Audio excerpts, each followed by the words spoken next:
So this video is long overdue, but I made a game for a jam in April, and that game got to the top of itch.io's homepage only behind Modus Interactive's stellar Siren Head, which was doing the rounds again because of renewed interest, maybe partially because of a certain YouTuber. Anyways, I later regretted my own success, and that jam game has got some decent future to it. Watch this video to find out all about it. And of course, that jam game is Rustbucket Revenge. We'll be talking about how I made the game, my thoughts on it now, 2 months after its release, and then I'm going to go a little bit into what I plan to do with it in the future, because there's something that's coming up very soon. So, first and foremost, Spark. The reason this game was made was because the Haunted PS1, a community for retro horror devs, was hosting a weekend jam with a walking sim theme. I got a unique opportunity to realize the game concept I had wanted to do that would have been too small for a non-jam game. This was a very friendly anti-crunch jam where we were given 4 days to work 48 hours in, and the theme was announced in advance so we could prepare. So, what was the inspiration for Rustbucket Revenge? Well, I'm a car guy. I love cars, and hence I occasionally watch car-centric movies. One of these is Christine, a Stephen King novel turned into a John Carpenter movie. Long story short, haunted car chases people who wrong its owner to the tune of some great 80s synth music. I'm also Turkish, and around our area of the world, a few cars were recognized as kidnapping dissenters and minorities. We had the white Toros, an unassuming cheap farmer's car that was used by nationalistic paramilitaries for dirty deeds that were largely ignored by the government. Similarly, Eastern Europe had the black Volgas, thought to be KGB cars belonging to the Kremlin, obviously. These are chilling tales that have a decent amount of truth and for Turkey took place in the 90s, so I take the drama and action of Christine but update it with a grungy, harshly real 90s aesthetic. The only in-game tie to the real events is that the car's old and cream colored, not even white. I'm not going to gamify just unjust suffering, but still wanted to make a point to those who'd get their obscure reference. The making of the game. Well, so before official work started, I decided that I wanted the gameplay to feel frantic and drive the horror not from dread but from straight up terror. You need good aggressive music for that. So I shopped around for royalty-free grungy 90s synth music, the type that you'd find in The Matrix. Then I stumbled upon Carl Casey's tracks under White Bat Audio. I picked out two amazing tracks that also fit my vision perfectly. With the music decided, I went over to the tech side. Every game we make at OKSoft is a testbed for new tech, and this was a short solo project meaning less overhead and risk. Furthermore, the most daunting bit, car AI, was something I had already figured out in our last game, Nightwitch 588.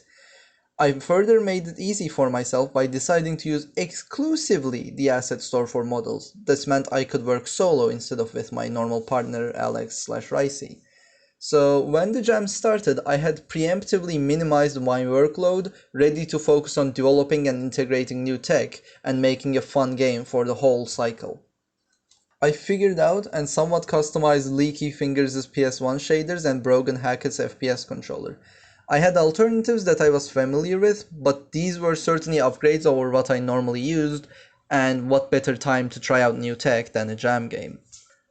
Along with Hotline Miami, I was inspired by the magnificent Dusk in how it throws you right into the action on the first level. No lube, no foreplay, run.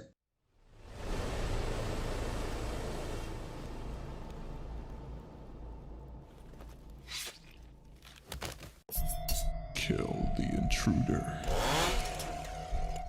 So I replicated that very starting scene with Rustbucket Revenge. I geared the rest of the mechanics similarly. The FPS controller was modified specifically with sprint stamina and the jump was made into a low dodge hop.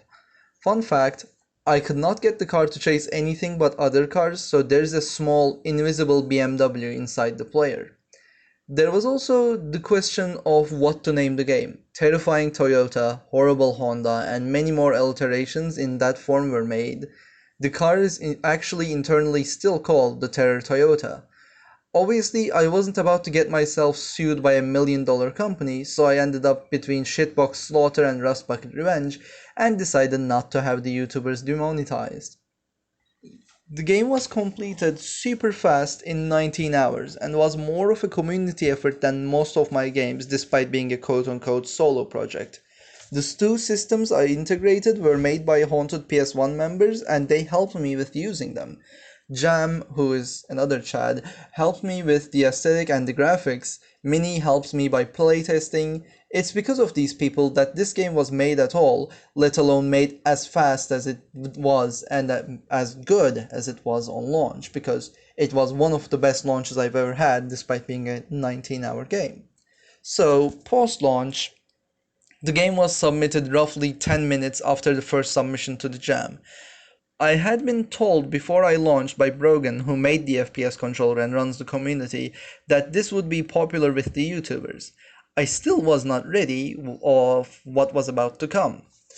Being an early entry, there was little competition. Furthermore, Haunted PS1 had gotten kinda big after the demo disc of early 2020, so the Jam had a lot of eyes on it. Rustbucket Revenge was rapidly covered by Alpha Beta Gamer, which was a milestone I thought I would never hit, and this got the indie horror let's play ball rolling, and the game exploded in popularity and shot up the charts. I entertained over 3,000 players across the globe and couldn't have been more proud. I later threw in 2 extra endings with an update and added a few small things, such as a link to our Discord, which you should totally join.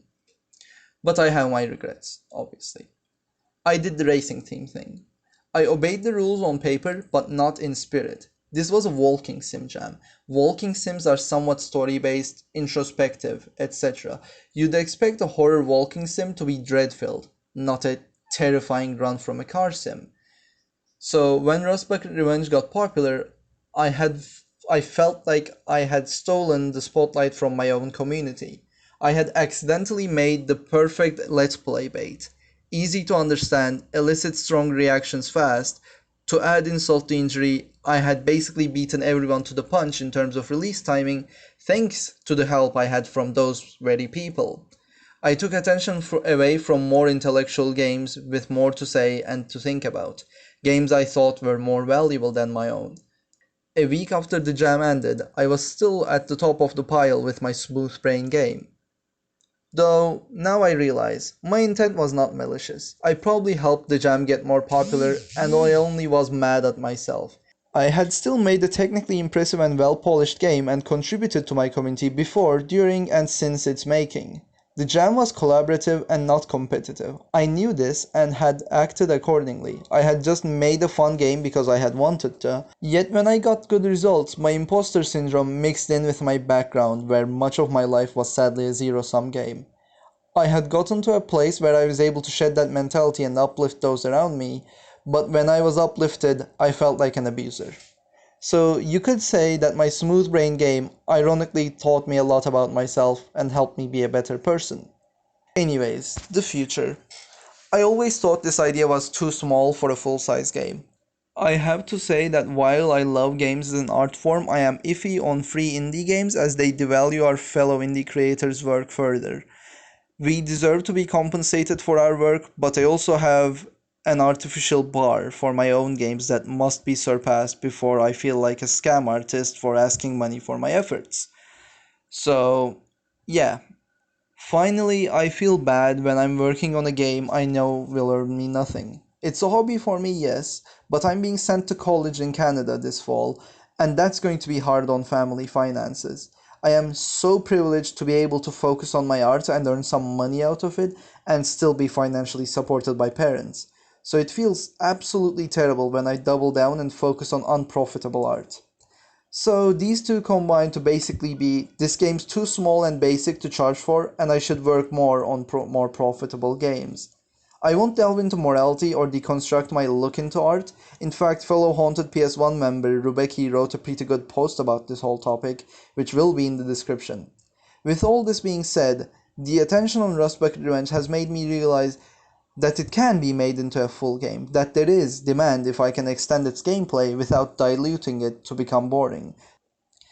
We're making a spiritual successor And it's all because of people like you, people who will watch a 10 to 15, I don't know, minute video on the game, and people who made let's plays, people who believed in us, and people who asked for an extended version.